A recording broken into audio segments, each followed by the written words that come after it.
Hello students, how are you? Welcome to online English classes of New St. Stephen Public School, Unit 3, Awal Kheda Agra by Dinesh Kumar Srivastava. Hello students, अपने पिछले दो videos में मैंने आपको बताया कि doctor सदाऊ के पास एक अमेरिकन प्रिजनर पहुंचता है और डॉक्टर सदाऊ किस तरीके से वो सोचते हैं, कन्फ्यूजन में होते हैं कि इसको आर्मी को देना है या उसको ट्रीट करना है। पर उनका जो डॉक्टर होना है तो उसके नाते वो सोचते हैं कि इसको ट्रीटमेंट देना पहले ज़रूरी है और वो उसका ट्रीटमेंट शुरू कर देते हैं। और मैंने आपको लास्ट टाइम में बताया था कि उन्होंने अपना जो कपड़े जो डॉक्टर वाले होते हैं वो पहन रखे थे और पहनकर वो आ गए थे और उन्होंने यूमी से अपनी वाइफ हना से कहा था कि जाओ कुछ टॉवल ले आओ। तो वो टॉवल लेने चली गई थी। तो देखिए उसी के बाद जहाँ से लास्ट वीडियो हमने फिनिश किया था वहीं से अब शुरुआत करते हैं इस वीडियो की। She went obediently but how anxious now to the linen shelves and took out the towels.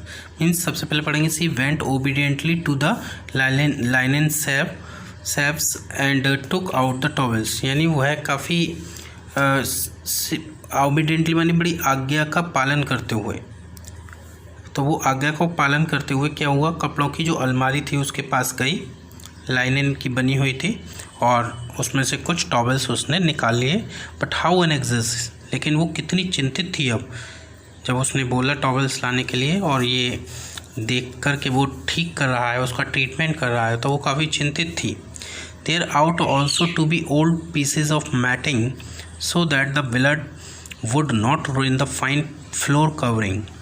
तो जब वो टॉवेल लेने गई तो उसने सोचा कि अलमारी में ज़रूर कुछ ना कुछ ओल्ड पीसेज ऑफ मैटिंग होंगे, यानी चटाई के पुराने टुकड़े होंगे। वो सोचती है कि उनको ले जाया जाए, जिससे कि मतलब टॉवेल तो ले जाया जाए, साथ ही साथ चटाई के पुराने टुकड़ों को भी ले जाया जाए, जिससे कि जो ब्लड है जो उसकी बॉडी से निकल रहा है वो फ्लोर की जो अच्छी कवरिंग है, फ्लोर पर जो कालीन वगैरह जो भी बिछा होगा वो उसको ख़राब ना कर दे। उसने कहा वहाँ पर मैं पहले ये बिछा दूँगी जिससे कि ब्लड निकलेगा तो वो पहले जो ओल्ड पीस ऑफ मैट है वो उनमें ब्लड चला जाएगा, फर्श का जो कवर है वो बच जाएगा। She went out to the black veranda, और वह सीधे बाहर जो पीछे का बरामदा था, आंगन था, उसमें पहुंची। Where the gardener kept strips of matting, जहाँ पर जो माली था गार्डनर वो स्ट्रिप्स ऑफ मैटिंग यानी मैट के जो चटाई के कुछ टुकड़े हुआ करते थे उनको अपने पास रखता था। With which to protect delicate shrubs, जिससे कि वो जो डेलिकेट श्रब्स थे यानी कोमल कोमल पेड़ पौधे वगैरह थे उनको वो बचा सके, प्रोटेक्ट कर सके ऑन कोल्ड नाइट यानी सर्दियों की रातों में। And took an armful of them, और क्या किया हना ने, उसमें से आर्मफुल यानी लगभग एक हाथ भर के उसने वो चटाई के टुकड़े वहाँ से उठा लिए।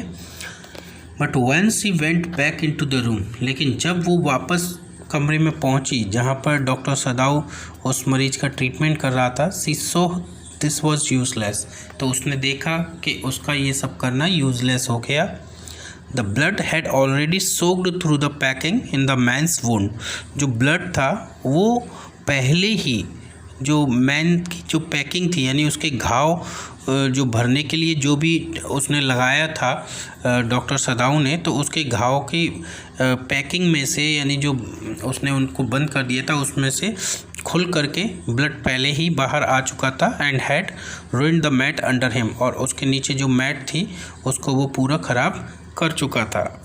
ओ द मैट, सी क्राइड, तो वो चिल्लाई देख करके, ओ मेरी चटाई। मतलब जो महिलाएं होती हैं स्पेशली तो जानते ही हो कि उनको पहले जो घर की साफ़ सफाई वो रखती हैं तो उसमें अगर कुछ गड़बड़ हो जाए या कुछ भी गंदा हो जाए तो सबसे पहले उन्हीं की चिंता रहती है। तो वो चिल्लाई, oh the mat, yes it is ruined, Sadao replied as though he didn't care. और फिर सदाऊ ने उसका उत्तर दिया जैसे उसने क्या बोला कि हाँ ये ख़राब हो गए।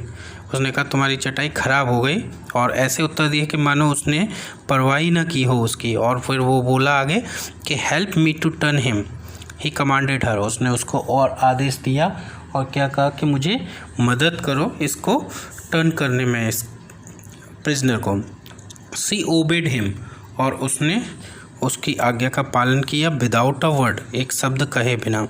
And he began to wash the man's back carefully, और वो डॉक्टर जो है उस आदमी की जो बैक है, पीठ है, उसको बड़े केयरफुली तरीके से वॉश करने लगा। Yumi would not wash him, she said, तो हना ने उससे कहा कि यूमी तो इसको वॉश नहीं करेगी। डिड यू वॉश हिम, या उसने कहा कि यूमी ने तो इसको वॉश किया ही नहीं। तो उसने कहा कि did you wash him then, Sadao ask, not stopping for a moment his swift concise movement, यानी अपने जो स्विफ्ट कॉन्साइज मूवमेंट थे, अपने हाथों से जो वो ट्रीटमेंट कर रहा था, जो उसको वॉश कर रहा था, धो रहा था, तो उनको बिल्कुल भी स्टॉप किए बिना, है ना, वो लगातार उसे बोला कि क्या तुमने वॉश किया फिर उसे। येस सी सेड, तो हना ने कहा हाँ, उसे मैंने ही वॉश किया। He did not seem to hear her, और ऐसा लगा कि उसने उसकी बात सुनी ही नहीं, डॉक्टर सदाऊ ने, क्योंकि वो अपने वर्क में इतना इन्वॉल्व हो गया था कि उसने ध्यान ही नहीं दिया कि उसने बोल दिया है, और शायद उसने धीरे से ही बोला हो। But she was used to his absorption when he was at work, लेकिन वो उसके इस एब्जॉर्प्शन की आदी हो गई थी जब वह कभी काम कर रहा होता था।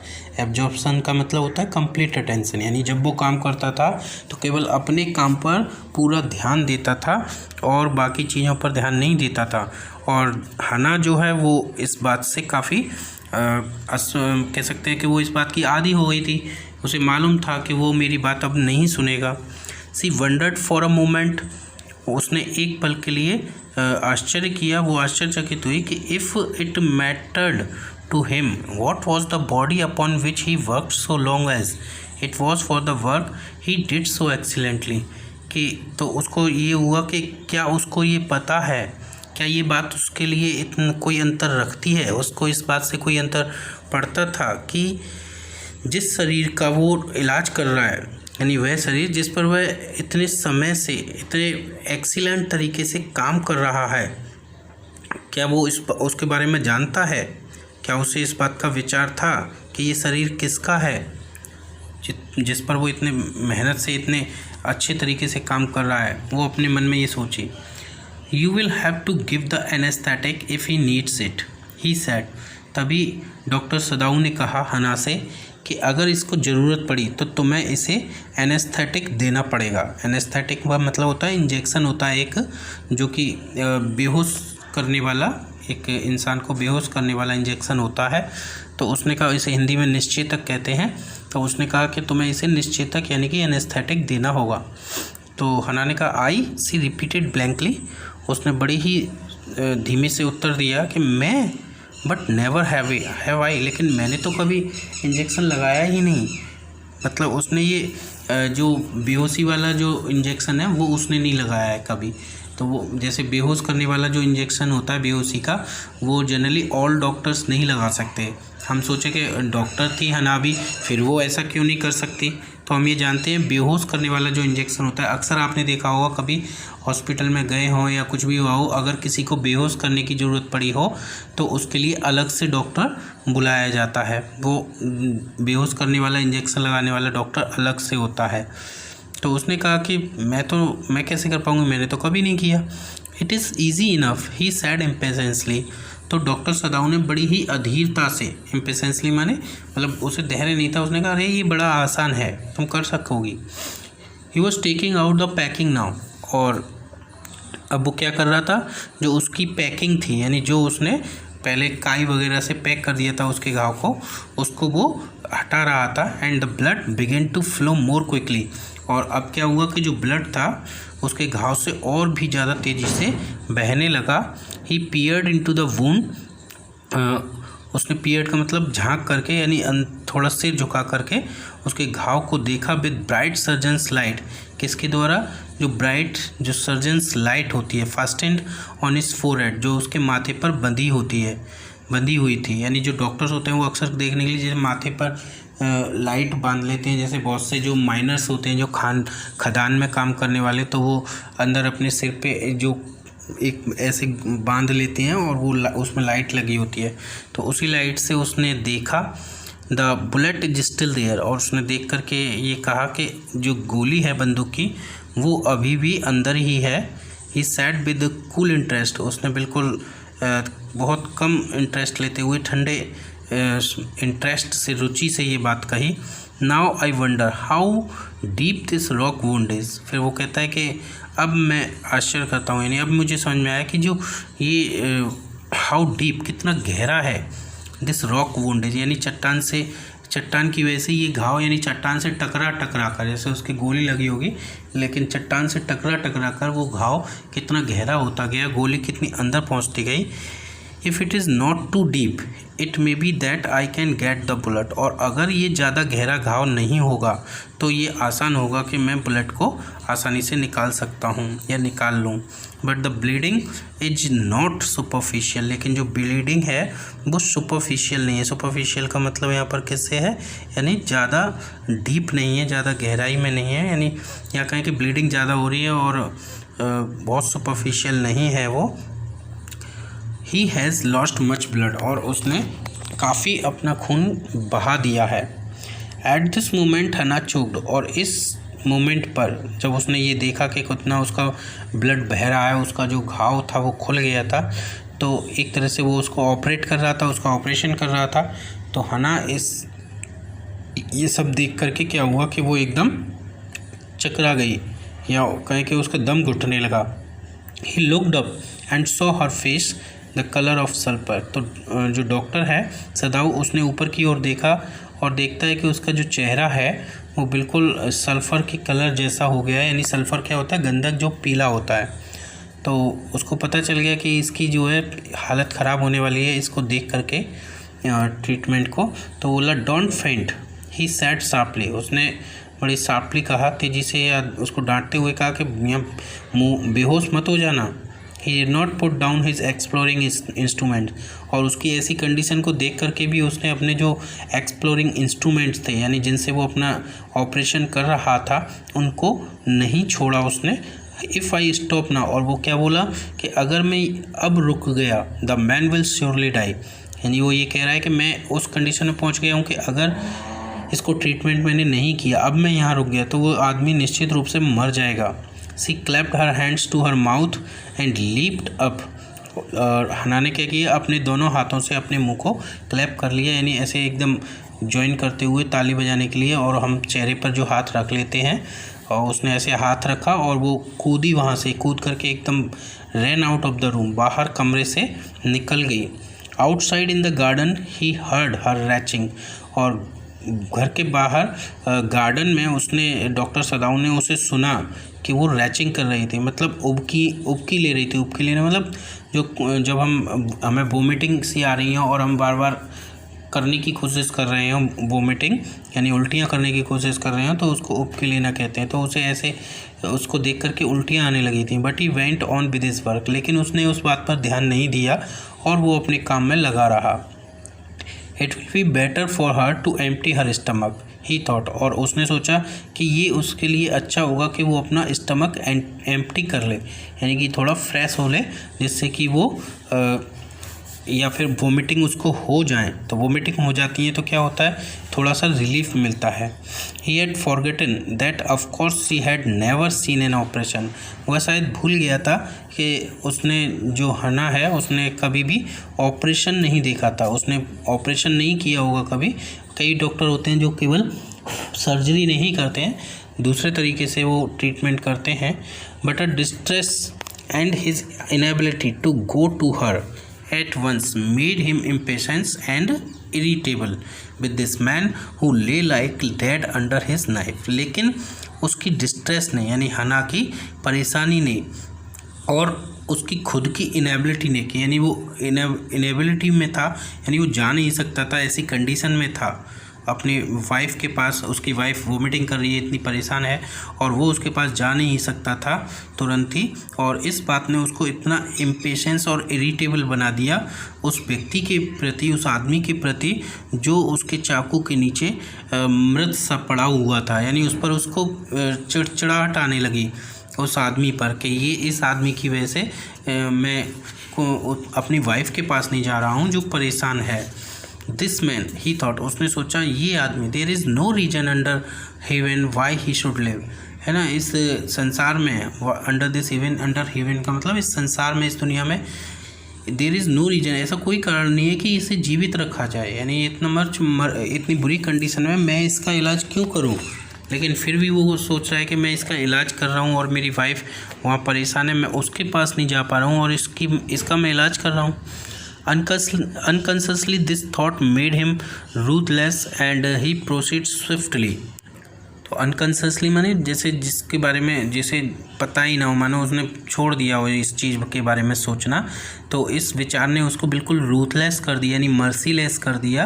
एंड ही प्रोसीडेड स्विफ्टली, और उसने और भी तेज़ी से अपना जो काम वो कर रहा था उसको करना शुरू कर दिया। उसने सोचा कि जल्दी इस काम को ख़त्म करूं और अपनी वाइफ को देखूं। In his dream the man moaned, और अपनी ड्रीम में, अपने स्वप्न में या कहें कि वो आदमी जिस कंडीशन में था, सोता हुआ सा और बेहोशी में, वो कराहा यानी ज़ोर ज़ोर से रोया। But Sadao paid no heed except to mutter at him, लेकिन सदाव ने उसकी किसी बात पर ध्यान नहीं दिया, यानी जो भी वो बोल रहा था या फिर वो कराते समय जो भी कुछ कह रहा हो, वो उसने उस पर कोई ध्यान नहीं दिया, है ना। ग्रोन ही मटर्ड, उसने बड़बड़ाते हुए कहा उस आदमी से, जैसे आदमी उसकी आवाज़ तो नहीं सुन रहा था लेकिन वो करा रहा था, तो उसने कहा कराहो, रोते रहो, ग्रोन इफ़ यू लाइक, अगर तुम्हें पसंद है तो चाहो तो कराते रहो, रोते रहो। I am not doing this for my own pleasure, मैं ये काम अपनी खुशी के लिए नहीं कर रहा हूँ, मैं तो सिर्फ तुम्हें बचाने के लिए कर रहा हूँ। In fact I do not know why I am doing it, और वास्तव में मैं तो ये जानता नहीं हूँ कि मैं ये कर क्यों रहा हूँ, मैं क्यों करूं, लेकिन फिर भी मैं इसे कर रहा हूँ। The door opened and there was Hana again, तभी क्या हुआ कि दरवाज़ा खुला और वहाँ उसने देखा कि हना फिर से आ गई थी। Where is the anaesthetic, she asked in clear voice, और उसने बड़ी ही स्पष्ट आवाज़ में उससे पूछा कि एनेस्थेटिक कहाँ है, जो दवाई थी मैंने भी बताया बेहोशी करने वाले का। तो सदाव मेंशन विद हिज चिन, और सदाव ने अपनी थोड़ी से ही इधर ऐसे मुंह घुमा के इशारा कर देते हैं फेस से, तो उसने इशारा किया। It is as well that you came back he said, उसने कहा कि ये बहुत अच्छा हुआ कि तुम वापस आ गई। This fellow is beginning to stir, ये जो आदमी है वो अब थोड़ा सा स्टिर होने लगा, हिलने लगा है, इसने हिलना शुरू कर दिया है। She had the bottle and some cotton in her hand, उसने बॉटल जो एनेस्थेटिक की थी, जिसमें एनेस्थेटिक था, वो अपने हाथ में ली, और साथ ही साथ कॉटन जिसको हम रुई कहते हैं वो उसने अपने हाथ में ली।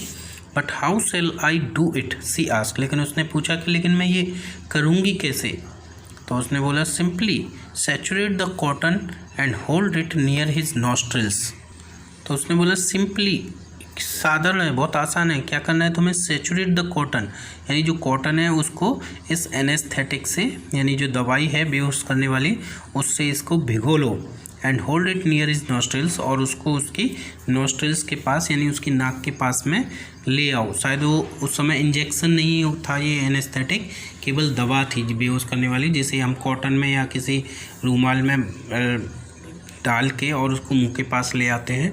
तो उसने ये कहा कि ऐसा करना है, और सदाव ने रिप्लाइड विदाउट डिलेइंग, बिना कोई देरी किए, फॉर वन मोमेंट, यानी एक पल की भी देरी किए बिना उसने तुरंत उत्तर दिया।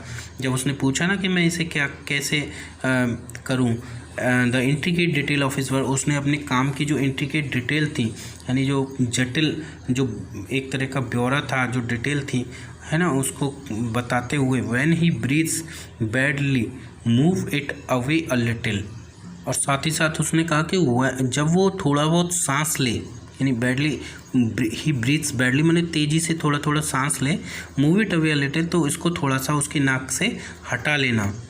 सी crouched close to the sleeping face of the young American, she crouched, तो क्राउच्ड का मतलब होता है कि नीचे की ओर झुक करके, बिल्कुल एक तरफ, जैसे मानो दुबक कर बैठ गई हो, तो वो उसके पास में ही, उस यंग अमेरिकन के चेहरे के पास में ही उसका जो स्लीपिंग फेस था, जो एकदम बेहोश सोता हुआ सा पड़ा था, तो उसके पास में ही जा कर के वो बैठ गए। It was a pitifully thin face, और ये जो चेहरा था वो कैसा था, पिटियसली मैंने बड़े दयनीय रूप से, एक पतला सा चेहरा था।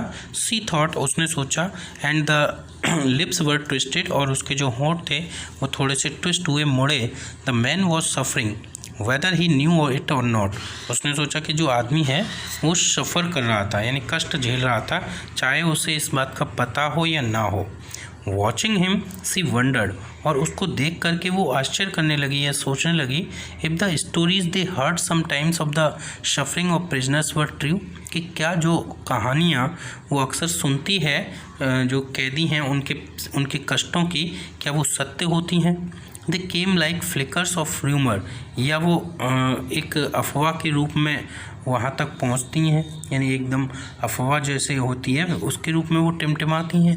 फ्लिकर माने एक तरह से टिमटिमाना, यानी अफवाह की तरह से चले आना। Told by word of mouth and always contradicted, या फिर उनको जो है जो लोगों के मुंह से स्वयं सुनाया जाता है और उनका सदा कॉन्ट्रडिक्शन होता है। कॉन्ट्रडिक्शन का मतलब एक तरह से उनको डिनाई कर देना, उनको सारे लोग मानते नहीं हैं कि ये बात सत्य है।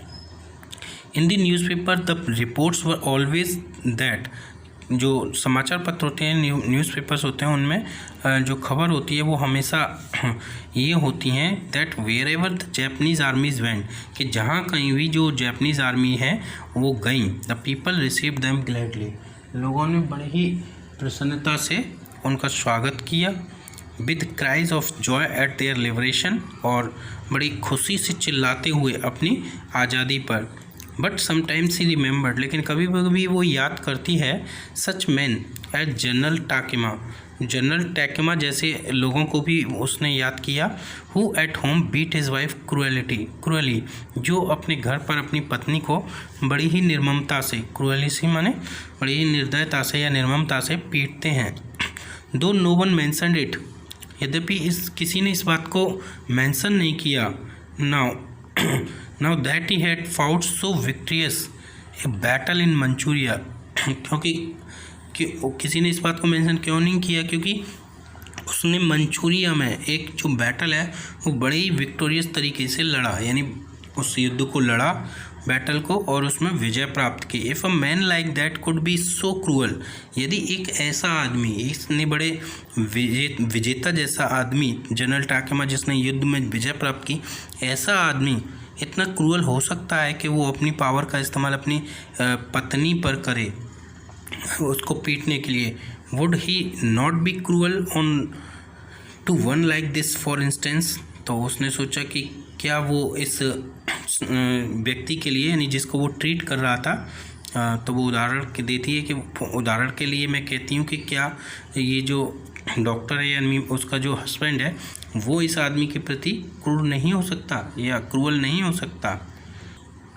सी होप्ड एनेक्ससली, वो बड़ी ही चिंतित होकर ये उम्मीद कर रही थी या उसने आशा की that this young man had not been tortured, कि काश इस यंग मैन को इतना टॉर्चर न किया गया हो। जैसे मानो वो उस तरह से जो कंडीशन में था, हो सकता है कि प्रिजनर के रूप में उसको काफ़ी टॉर्चर किया गया होगा।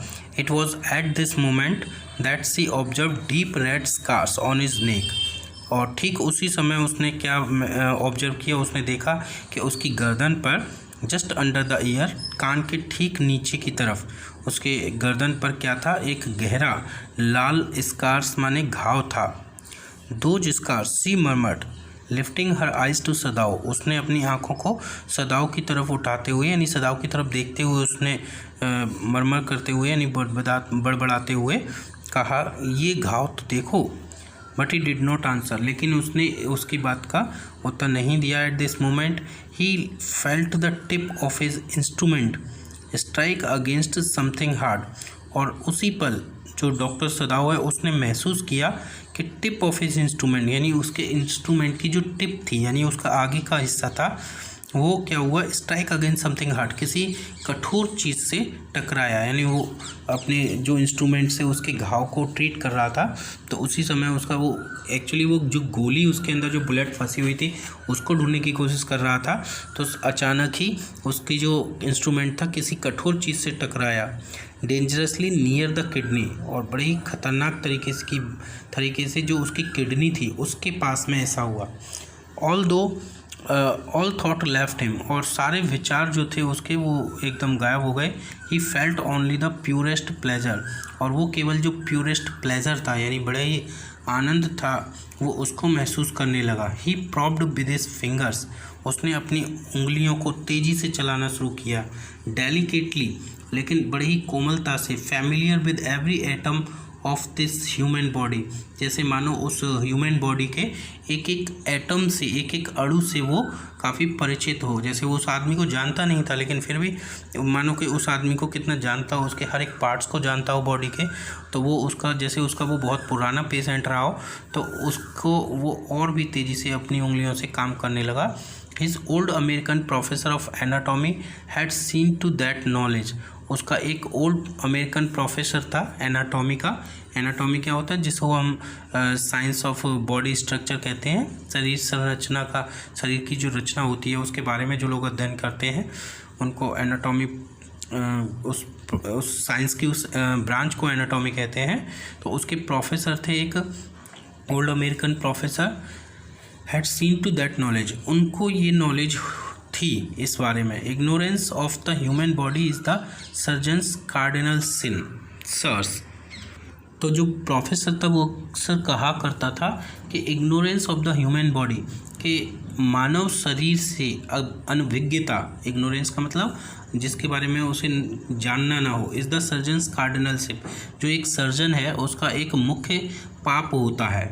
He had thundered at his classes year after year, यानी वो ईयर आफ्टर ईयर माने हमेशा अपनी क्लासेस में यही कहते हुए गरजता था, यानी ज़ोर ज़ोर से बच्चे जो उसकी क्लास में जो स्टूडेंट्स होते थे उनको समझाता था कि बच्चों को कहते हुए सर, श्रीमान, जैसे एक को हम सर कहते हैं तो बहुत सारे थे, उनको कहते हुए वो कहता था कि आपको हमेशा बॉडी, जो ह्यूमन बॉडी है उसके प्रति आपको नॉलेज होनी चाहिए। अगर आपको नहीं है और आप एक सर्जन हैं तो ये आपके लिए एक बड़ा पाप है।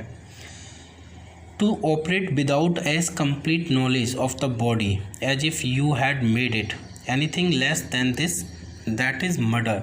यानी टू ऑपरेट विदाउट, बिना कंप्लीट नॉलेज के, यानी बॉडी की अगर आपको कंप्लीट नॉलेज नहीं है और आप उसका ऑपरेशन करते हैं तो आपने उसको क्या बना दिया, आपने क्या कर दिया, यानी आप बिल्कुल हत्यारे के जैसे हो।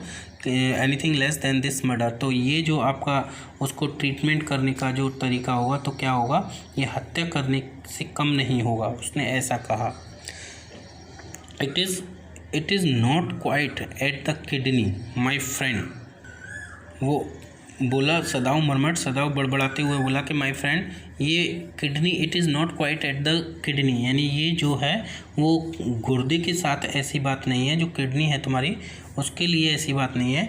It was his habit to murmur to the patient when he forgot himself in an operation, और ये उसकी आदत थी कि वो अक्सर जो मरीज़ होते थे, चाहे वो उसकी सुन रहे हो या नहीं सुन रहे हो, अक्सर उनसे बातें करता था जब वो अपने काम में, ऑपरेशन के काम में लगा होता था, तो वो इस बात को भी भूल जाता था कि वो बेहोश है या क्या है, वो सीधे वो उससे बातें किया करता था। और उसको अक्सर my friend, he always called his patient, अपने जो पेशेंट होते थे, मरीज़ होते थे, उनको अक्सर वो माय फ्रेंड कह करके बोलता था। And so now he did, और ऐसा उसने अब भी किया। Forgetting that this was his enemy, ये भूलते हुए कि ये जो पेशेंट था वो उसका एनिमी भी था, यानी वो अमेरिकन था और अमेरिकन लोग जापानीज़ लोगों के उस समय एनिमी थे, दुश्मन थे। तो ये भूलते हुए कि वो उसका दुश्मन था और वो अब उसको माय फ्रेंड कह रहा था, क्योंकि ये उसकी आदत थी। लेकिन अपनी आदत के अनुसार उसने एक दुश्मन को अब माय फ्रेंड कह दिया था, मेरा मित्र कह दिया था। Then quickly with the cleanest and most precise of incision, फिर बड़ी तेज़ी से, एकदम क्लीनेस्ट माने साफ़ और एकदम मोस्ट प्रिसाइज माने बिल्कुल सही। इंसिशंस का मतलब कट लगा देना बॉडी में, तो चीरा लगा देना। तो कट लगा के उसने क्या किया, द बुलेट वॉज आउट, उसने कट लगाया और जो गोली थी वो बाहर आ गई। द मैन क्विवर्ड, जो आदमी था वो एकदम कांपा, यानी जैसे ही गोली उसमें से निकली तो बॉडी भले ही वो बेहोश था लेकिन दर्द तो होता है, तो वो एकदम कांपा। But he was still unconscious, लेकिन वो अभी भी अनकॉन्शियस था, बेहोश ही था। Nevertheless he muttered a few English word, फिर भी उसने इस बेहोशी में भी कुछ अंग्रेजी के शब्दों को बुदबुदाया। वो बोला गट्स, ही मटर्ड, और वो बड़ी तेज़ी से बोला, कुछ बोला, gut choking they got my guts, और वो क्या कहने लगा कि उन्होंने मेरे जो गट्स हैं वो ले लिए। तो जो गट्स होता है वो एक तरह से क्या होते हैं, जो हमारी जो इंटेस्टाइन होते हैं जो अंदर, जिनको हम आंत वगैरह कहते हैं। तो वो बोला दे गॉट, यानी उन्होंने ले लिया। फिर वो कुछ रुक गया, माई गट्स, फिर वो सोचने लगा, फिर कहने लगा मेरी आंतें, यानी उसे कुछ अंदर भी दर्द हो रहा था। वो कुछ भी बोल रहा था, क्लियर नहीं था। सदाओ, हना क्राइड शार्पली, हना बड़ी तेज़ी से चीखते हुए बोली सदाओ हुश, सदाओ शैड। तभी सदाओ बोला चुप, हश का मतलब चुप हो जाओ एकदम, ऐसे कर दिया उसने। The man sank again into silence so profound that Sadao took up his wrist hitting the touch of it. फिर वह आदमी फिर से इतनी गहरी कह सकते हैं कि साइलेंस में चला गया, यानी बहुत ही गहरे साइलेंस में चला गया कि सदाओ ने उसकी जो कलाई थी, जो रिस्ट थी, उसको अपने हाथ में ले लिया। Hitting the touch of it, और उसके छूने से ही उसे मानो घृणा हो रही थी, लेकिन फिर भी उसने उसकी कलाई को अपने हाथ में ले लिया। और यस, वो बोला yes there was still a pulse so faint, और वो बोला कि हाँ, नाड़ी अभी भी उसकी चल रही है, पल्स उसकी अभी भी चल रही है, फेंट जरूर है लेकिन है। सो फीमेल, काफ़ी कमज़ोर है ना, बट इनफ, लेकिन ये काफ़ी है कि हम उसको ठीक कर पाएँ। If he wanted the man to live to give hope, अगर वह उस आदमी को जीवित रखना चाहता था तो ये जो पल्स उसकी जो थोड़ी थोड़ी चल रही थी, वो मानो उसके लिए एक उम्मीद थी कि वो उसका ट्रीटमेंट प्रॉपरली कर पाएगा। But certainly I do not want this man to live, he thought, लेकिन उसने सोचा कि निश्चित रूप से मैं नहीं चाहता कि ये आदमी जीवित रहे। No more anaesthetic, he told Hana, उसने हना से कहा अब इसे एनेस्थेटिक और देने की आवश्यकता नहीं है। He turned as swiftly as though he had never paused and from his medicines he choose a small vial and from it filled a hypodermic and thrust it into the patient's left arm. है ना, क्या हुआ, ही turned as swiftly, बड़ी तेज़ी से वो थोड़ा मुड़ा, as though he had never paused, जैसे मानो वो कभी रुका ही ना हो, फ्रॉम हिज मेडिसिन्स, और उसने क्या किया, अपनी जो मेडिसिन्स थी, जो दवाइयाँ थी, ही चूज ए स्मॉल वायल, उसने क्या किया, एक छोटी सी वायल का मतलब होता है सीसी, है ना, जिसमें इंजेक्शन वगैरह होते हैं, इंजेक्शन की सीसी होती है, एक ऐसी सीसी निकाली, एंड फ्रॉम इट, और उसमें से उसने क्या किया, फिल्ड ए हाइपोडर्मिक का कहते हैं हम, जो सुई होती है, यानी जो सिरिंज होती है, जो एकदम हाइपोडर्मिक होती है, यानी जो बिल्कुल फ्रेश होती है, तो उसने हाइपोडर्मिक निकाली एंड थ्रस्ट इट, और उसको थ्रस्ट कर दिया उसकी into the patient's left arm, जो पेशेंट था उसकी लेफ्ट आर्म में, यानी उसको एक इंजेक्शन दे दिया। Then putting down the needle he took the man's wrist again, और फिर सुई को रख कर उसने आदमी की जो कलाई थी उसको फिर से पकड़ा, है ना। The pulse under his fingers flutter once और ट्वाइस, यानी जो उसकी पल्स थी उसकी उंगलियों के नीचे एक दो बार फड़फड़ाई, एंड देन ग्रू स्ट्रोंगर, और फिर धीरे से मजबूत होती चली गई, यानी और तेज़ी से धड़कने लगी। This man will live in spite of all, he said to Hana and sighed, यानी उसने हना से ये बात कही कि सब कुछ होने पर भी ये आदमी जीवित रहेगा, ये सब कुछ होने के बावजूद भी, यानी इसके साथ इतना कुछ हुआ है फिर भी ये आदमी जीवित रहेगा, उसने हना से ये कहा और काफ़ी गहरी सांस भरी। The young man woke so weak, his blue eyes so terrified when he perceived where he was, वो युवा आदमी जाग गया, वो इतना कमज़ोर था और उसकी जो आंखें थी वो इतनी टेरिफाइड थी, भयभीत थी, जब उसने देखा या उसने महसूस किया कि वो कहाँ पर है। तो स्टूडेंट, यहाँ तक आपको ये समझ में आ गया होगा, और इसके बाद का जो वीडियो है, ये चैप्टर है, उसको हम अपने अगले वीडियो में समझेंगे। अभी ये काफ़ी लॉन्ग चैप्टर है, करीब 2 और 3 वीडियो और इसके हमें कंप्लीट करने होंगे। So thank you student for watching this video.